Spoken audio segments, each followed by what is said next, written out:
नमस्कार मेरे प्रिय भाइयों बहनों। आज हमारे विश्व में जो दृश्य दिखाई दे रहे हैं वो हम सब जानते हैं, उन विषयों पर अवगत है। किस तरह से संपूर्ण विश्व एक तृतीय विश्व युद्ध की ओर चल पड़ी है, सब जान रहे हैं। युद्ध का परिणाम कितना भयावह है, आज उसको जानने के लिए हमें नागासाकी और हिरोशिमा का उदाहरण देने की जरूरत नहीं पड़ती है, क्योंकि यूक्रेन जैसे एक सुंदर, स्वयं संपूर्ण, खुशहाल देश किस तरह से बर्बाद हो चुका है वो हमें पता है। आपको भी पता है, हमें भी पता है। आज पूरे विश्व मानवता करा रही है, रो रही है। मैं आज विश्व की बात तो नहीं करूंगा, आज सिर्फ हम अपने भारतवर्ष की बात करते हैं। सब कहते हैं कि भारतवर्ष विश्व गुरु बनेगा, और भारतवर्ष विश्व गुरु कैसे बनेगा? तो धर्म के नाम पर, या अर्थनैतिक क्षेत्र में, या कोई विशिष्ट क्षेत्र में। यहां पर गुरु का मतलब होता है कोई एक विशिष्ट क्षेत्र में नहीं। गुरु का मतलब होता है मास्टर, मास्टर ऑफ ऑल। बोलते हैं ना, jack of all trade master of non.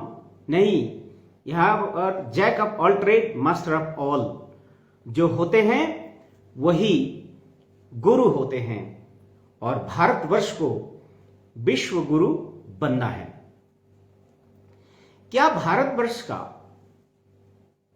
विश्व गुरु बनना और वर्तमान भारत की जो राजनैतिक, अर्थनैतिक जो प्रेक्षापट जिसको कहते हैं, वो देखने से लगता है कि हम विश्व गुरु बन जाएंगे? आज एंटी नेशनल, राष्ट्रवादी विचारधाराओं के विरुद्ध में कई ग्रुप खड़े हुए हैं। छोटे छोटे ग्रुप राष्ट्र को ग्रास करने के लिए तैयार हो चुका है। राष्ट्र के कोई नियम नीति मानने को तैयार नहीं है, और इसमें सबसे बड़ा जो ग्रुप है वो है रिलीजियस ग्रुप है। रिलीजियस फंडामेंटलिज्म, मजहबी रूढ़िवादिता, ये आज भारतवर्ष की राष्ट्रीयता और भारतवर्ष के सार्वभौमिकता पर एक चैलेंज है, एक प्रश्न है। संविधान में क्या लिखा है, संविधान क्या कहता है, और हमारे राजनेता क्या कर रहे हैं, ये किसी से भी छुपा नहीं है। आज देखेंगे, अंबेडकर जी को मानने वाले वो कौन है? अपने आप को दलित मानते हैं, अवहेलित मानते हैं, और दूसरे ग्रुप को मानने वाले, समाज के ऊंचे वर्ग को मानने वाले, ये दूसरे ग्रुप दूसरे पार्टी में ज्वाइन कर रहे हैं। इस्लामिक फंडामेंटलिज्म वो एक अलग ही रूप धारण किया हुआ है, और देखा जाता है कि हर स्टेट में कहीं ना कहीं आज एक टेररिस्ट ग्रुप है जो भारतवर्ष के, जैसे एक नाम बता सकते हैं जिसको इसको बोलने में मुझे तो कोई दिक्कत नहीं होती है, वह है भारत का जो कम्युनिस्ट पार्टी है। ये भारत का कम्युनिस्ट पार्टी भारत में रह के ही भारतवर्ष को धीरे धीरे धीरे धीरे खोखला करते जा रहा है, और इसके साथ देने वाले और बहुत सारे पर्दे के पीछे काम करने वाले ये जो कांग्रेस पार्टी, जिस कांग्रेस पार्टी के प्रेसिडेंट कभी नेताजी सुभाष हुआ करते थे, लेकिन नेताजी सुभाष चंद्र बोस के जाने के बाद वो कांग्रेस पार्टी वो कम्युनिस्ट पार्टी बन गया, अर्थात एंटी नेशनल जितने कार्यकलाप है इनका काम करना है। और वर्तमान में जो प्रशासन में जो पार्टियां हैं वो भी उनका अपना एक एजेंडा है। अब ये बताइए, संपूर्ण भारतवर्ष के राष्ट्रीय एकता, भारतवर्ष को यूनिफाई करने के लिए क्या चीज की जरूरत है? क्या आज कोई रिलीजियस सेंटिमेंट की जरूरत है? क्या कल्चरल सेंटिमेंट की जरूरत है? पॉलिटिकल सेंटिमेंट की जरूरत है? या इकोनॉमिक सेंटिमेंट की जरूरत है? कहा जाता है भूखे भजन न होई गोपाला, लेके अपना कंठी माला।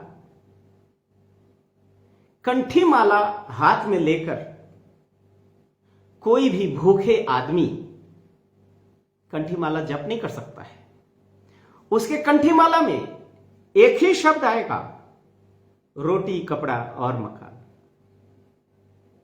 क्योंकि एक भूखे व्यक्ति को रोटी चाहिए, एक गरीब जिनके पास वस्त्र नहीं उसको वस्त्र चाहिए, जिनको घर नहीं है उनको छत सर ढकने के लिए वो घर चाहिए। उनके लिए आदर्श कोई मायने नहीं रखता है, उनके लिए धर्म मजहब कोई मायने नहीं रखता है। तो आदमी के जो सबसे जो जरूरत का चीज है वो क्या चीज है?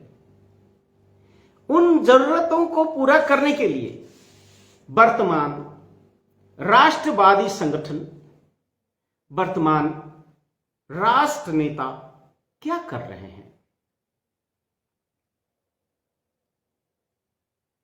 मुझे तो ये जो भीख में देने वाला, भीख में मिलने वाला रोटी, फ्री में मिलने वाला राशन, ये राष्ट्र को सेल्फ सफिशिएंट नहीं बना रहा है। ये मुफ्त में राशन बांटने वाले कभी भी राष्ट्र को बड़ा और उज्जवल भविष्य नहीं दे सकता है। जो चीज मुफ्त होना चाहिए वो तो मुफ्त नहीं मिल रहा है भाई। आज हर बच्चे को irrespective of caste, colour and religion, जाति मजहब धर्म निर्विशेष सभी बच्चों को मुफ्त एजुकेशन चाहिए। इस मुफ्त एजुकेशन के लिए सरकार नहीं सोच रही है। प्राथमिक एजुकेशन 10 तक एजुकेशन आप मुफ्त दो, हायर एजुकेशन मुफ्त क्यों नहीं? उसके लिए मां बाप को अपनी जमीन जायदाद बेचना क्यों पड़ रहा है? क्या मनुष्य उदर सर्वस्व जीव है?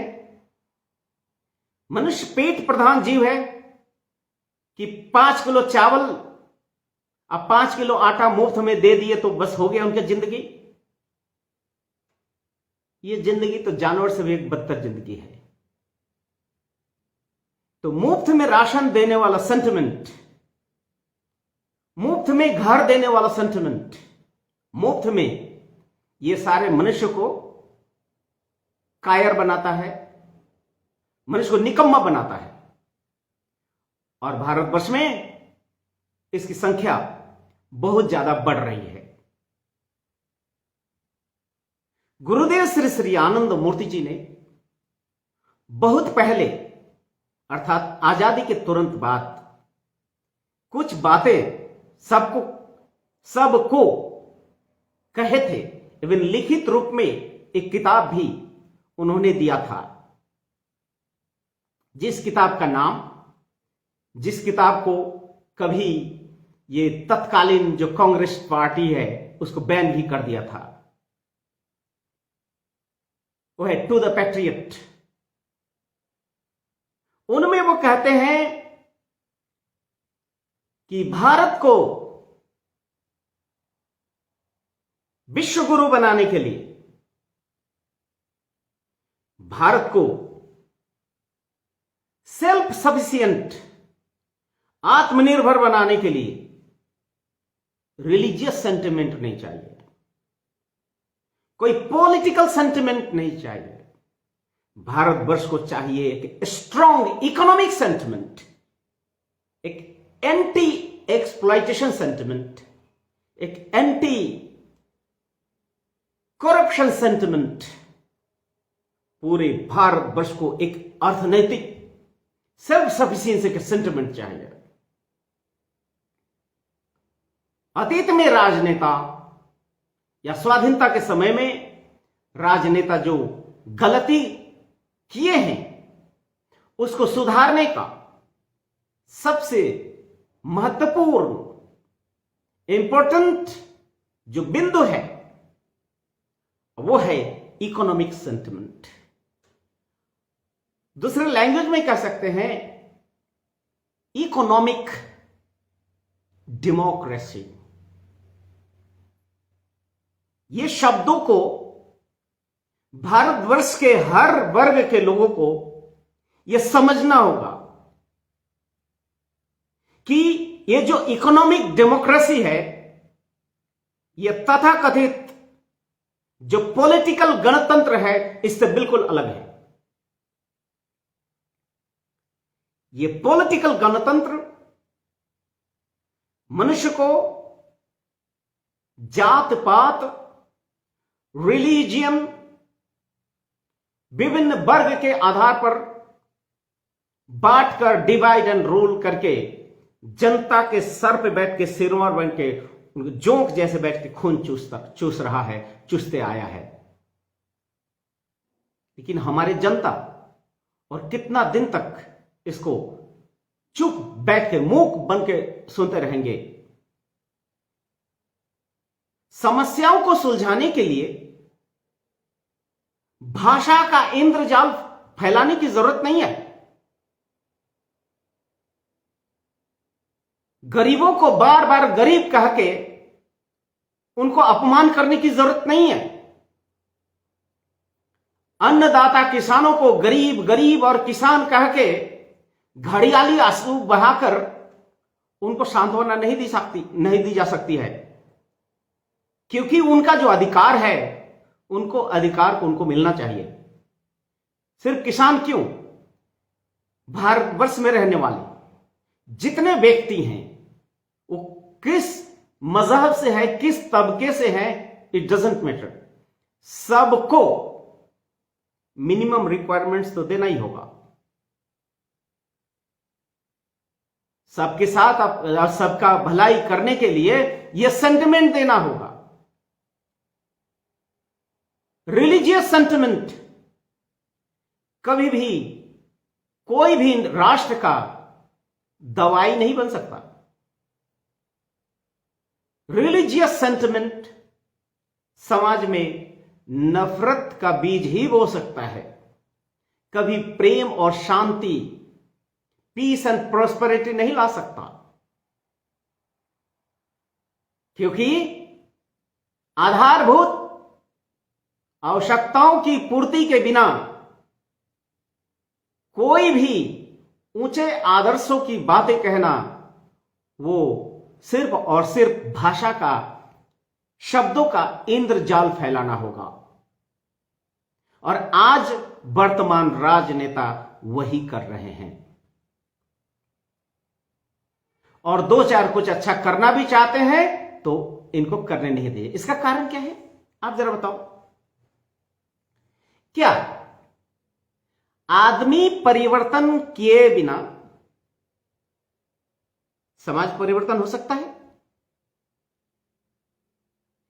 क्या समाज का सिस्टम परिवर्तन किए बिना समाज का परिवर्तन हो सकता है? क्या नए बोतल में पुराने शराब को डालकर वो धंधा करना चाहते हैं आप राजनेताओं? जो सिस्टम, जो धनतंत्र, जो कम्युनिज्म, जो कैपिटलिज्म आज तक गरीबों का गरीबी दूर नहीं कर पाया, गरीबों को जरूर दूर किया है, गरीबी नहीं, उसी स्ट्रक्चर में रह के, उसी ढांचा, धनतांत्रिक ढांचा में रह के हम जा रहे हैं भारत को विश्व गुरु बनाने। कभी संभव है? प्राइवेटाइजेशन ऑफ पब्लिक प्रॉपर्टी, सरकारी संपत्ति को जब प्राइवेटाइज करना पड़ता है, आप सोच सकते हैं वो कितना बौद्धिक दिवालियापन है। जहां पर संपत्ति का प्रॉपर बंटन होना चाहिए, प्रॉपर डिस्ट्रीब्यूशन होना चाहिए, इस तरह से डिस्ट्रीब्यूशन होना चाहिए कि कोई भी भूखा न रहे, कोई भी निर्वस्त्र न रहे, कोई भी गृहहीन न रहे, सबको शिक्षा मिले, सबको चिकित्सा मिले।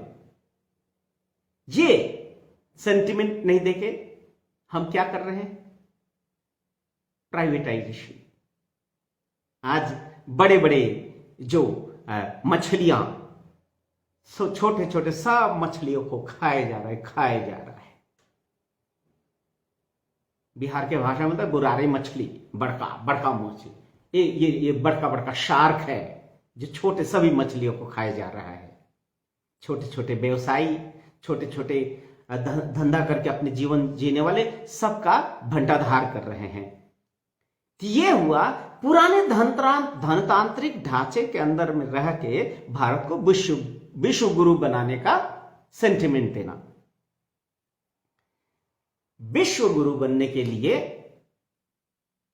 हर व्यक्ति में हृदय परिवर्तन की जरूरत है, हर व्यक्ति का मानसिक परिवर्तन की जरूरत है। विश्व गुरु बनने के लिए ईच एंड एवरी इंडिविजुअल का साइको स्पिरिचुअल ट्रांसफॉर्मेशन की जरूरत है। मानस आध्यात्मिक ट्रांसफॉर्मेशन, परिवर्तन की जरूरत है। जब तक यह परिवर्तन नहीं होगा तब तक समाज में परिवर्तन नहीं होगा। आपके संविधान, आपके नियम कानून, बड़े से बड़े नियम कानून बनेंगे, लेकिन उस नियम कानून से किसी का फायदा होने वाला नहीं है। हो सकता है सर्टेन ग्रुप या कोई फ्यू इंडिविजुअल्स को फायदा हो जाए, किंतु एज ए होल जो सभी जनताओं का जो बेनिफिट होना चाहिए, जो सर्वात्मक उन्नति होना चाहिए, सर्वात्मक कल्याण होना चाहिए, वो संभव नहीं होगा। क्योंकि पूंजीवादी जो व्यवस्था है वो तो फॉल्स, झूठा साबित हो गया है गरीबी दूरीकरण में। अब कम्युनिज्म भी फेलियर हो गया है। अब हमारे राजनेताओं को क्या करना चाहिए? उसी के इर्द गिर्द में घूमना चाहिए या टोटल रीस्ट्रक्चरिंग चाहिए? अरे एक पुराने कपड़े को कितना बार आप पट्टी लगा लगा के पहनोगे भाई? कभी मिक्स इकोनॉमी, तभी अमुक इकोनॉमी, तमुक इकोनॉमी, वो एक ही पूंजीवादी धारा के बीच में घुमा फिर के एक ही चीज है। कोऑपरेटिव का सिस्टम का नाम बताते हैं तो एक ही धन्ना से कोऑपरेटिव बना लिया, अपने बीवी बच्चे सबको कोऑपरेटिव का मेंबर बना के सब कुछ अपने ही गबन कर गए। ये राजनेता, तथाकथित राजनेता, मैं सबके बारे में, कुछ राजनेता अच्छा हैं जो देश के बारे में सोच रहे हैं, लेकिन उनका सोच आज जनता तक नहीं पहुंच रही है, नहीं पहुंच पा रही है, वो सुनेंगे भी नहीं। क्योंकि जहां पर वोट 500 रुपया में, 1000 रुपये में वोट बिक जाते हैं, तो फिर नेता क्यों नहीं बिकेंगे भाई? वोट देने वाले 1000 रुपये में बिक गए। मैं खुद उड़ीसा में इस इलेक्शन में रहा, अभी पंचायती इलेक्शन में। एक लेबर आश्रम में काम करने आया, उन्होंने कहा कि दादाजी मुझे जाना है। कहाँ जाना है? घर जाना है, वोट देने। क्यों? क्योंकि 3 पार्टी की ओर से ऑफर आया है, एक 1500, 2 पार्टी 1500 रुपए के दे, एक 1000 रुपये, अर्थात एक व्यक्ति को कितना? आपको 4000 रुपया एक वोट, मतलब वोट एक ही को देगा वो, लेकिन कमाया कितना? 4000 रुपये में वो अपना कीमती वोट को बेच दिया। अब किसको वोट दिया? जो पैसा दिया उसको बेच दिया। अब वो चरित्रवान है कि चरित्रहीन है, चोर है कि डाकू है, इसको क्या मतलब है? उसको पैसा दे दिया। तो खरीद फरोख्त तो हो ही रही है। तो खरीद फरोख्त की जो वोट की राजनीति है, वो भारतवर्ष को विश्व गुरु बनाएगा। गन पॉइंट में वोट दिलवाकर भारत को विश्व गुरु बनाएगा? नहीं, ये विश्व गुरु शब्द इतना इजी नहीं है। विश्व गुरु बनाने के लिए हर नागरिक को आध्यात्मिक क्षेत्र में उन्नत होना होगा, शिक्षा जगत में उनको विकसित होना होगा, सामाजिक चेतना जागृत होना चाहिए, और वोट देने वाले लोग में भी नैतिकता होनी चाहिए। वोट देने वाले लोग में अगर नैतिकता नहीं है तो वो अच्छा नेता चुन ही नहीं सकता। वो चोर डाकुओं को ही अपना सरदार या नेता चुनेगा। यही तो दुनिया का रीत है। आप किस परिवर्तन की बात करें? किसे विश्व गुरु बनाना चाहते हैं? जहां पर ग्रेजुएशन करने के बाद घर में बैठ के वो सोच ही नहीं पा रहा कि करेगा क्या, लेकिन वही 5 क्लास 6 क्लास पढ़ा हुआ लड़का जाके मोटर मैकेनिक बन जाता है, साल में 30-40 हजार, महीना में कमा लेता है 30-40 हजार रुपया। तो ग्रेजुएशन क्यों कराएगा भाई? अपने बच्चे को क्यों पढ़ाने भेजेगा? जब दुकान में ग्रोसरी पैकिंग करके दिन में 700-1000 रुपये कमा लेता है, वो क्यों जाएगा भाई? कोलियारी फील्ड में सुबह 10-15 क्विंटल कोयला बेच देता है, उसको दिन में करीबन 1000 से 1200 रुपये मिल जाता है। वो काहे को ग्रेजुएशन करने जाएगा? तो इस तरह की जो खोखला एजुकेशन है, अक्षरिक ज्ञान है, खोखला, प्रैक्टिकल नॉलेज नहीं है, ये सिर्फ और सिर्फ एक, क्या बोलेंगे, एक धांधली है। इस धांधली एक पजल है। इस पजल से लोगों को निकालना ही नहीं चाहता है राजनेता। इसलिए भारतवर्ष के सभी नागरिकों को शांत दिमाग से सोचना होगा कि हमें क्या करना चाहिए। एक आमूलचूल परिवर्तन करना होगा। और यह भारतवर्ष कोई राजनीतिक पार्टी का ये धरोहर नहीं है, किसी का बपौती संपत्ति नहीं है किस पार्टी का। ये राज्य हमारा है, ये राष्ट्र हमारा है। इस राष्ट्र का संपन्नता हमारा अधिकार और कर्तव्य दोनों है। और इस राष्ट्र के संपन्नता के लिए कोई जरूरी नहीं है कि ऊपर में बैठ के एसी हॉल में बैठे हुए कोई हमें डिसीजन देंगे, निर्णय देंगे कि ऐसा करने से भारत का ये जो अच्छा बुद्धि है नीति संपन्न जो बुद्धि है, नैतिकता पर आधारित बुद्धि गांव के एक छोटे किसान भी दे सकते हैं। उनका सलाह भी बहुमूल्य हो सकता है। कोई जरूरी नहीं कि राजनेता या कोर्ट में बैठे जज ये जजमेंट देंगे।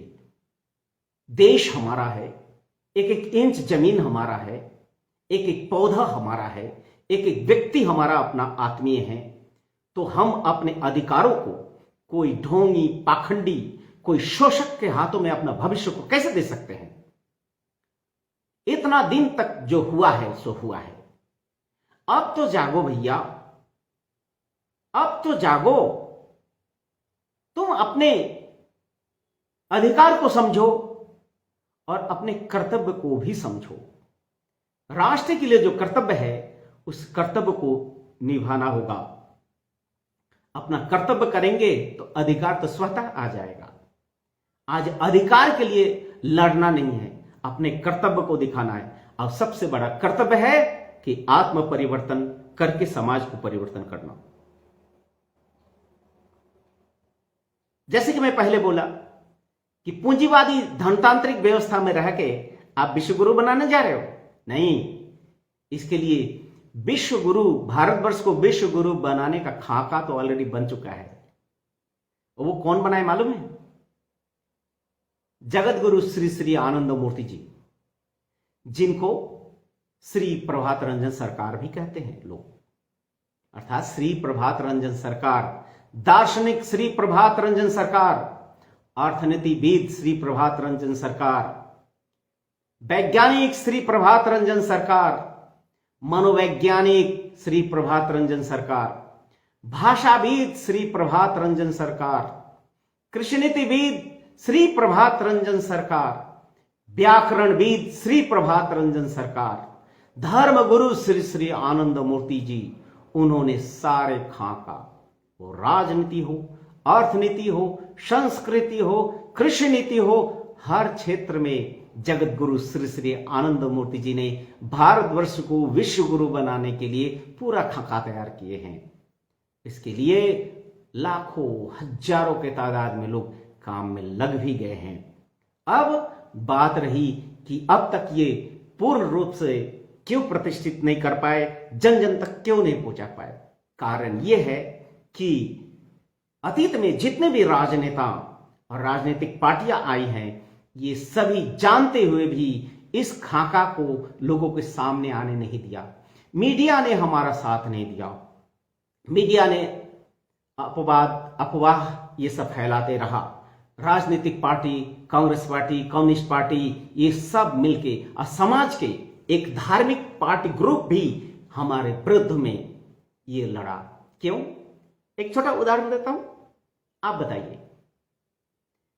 भगवान बुद्ध जो आज से 2500 वर्ष पहले आए थे, उनकी क्या गलती थी?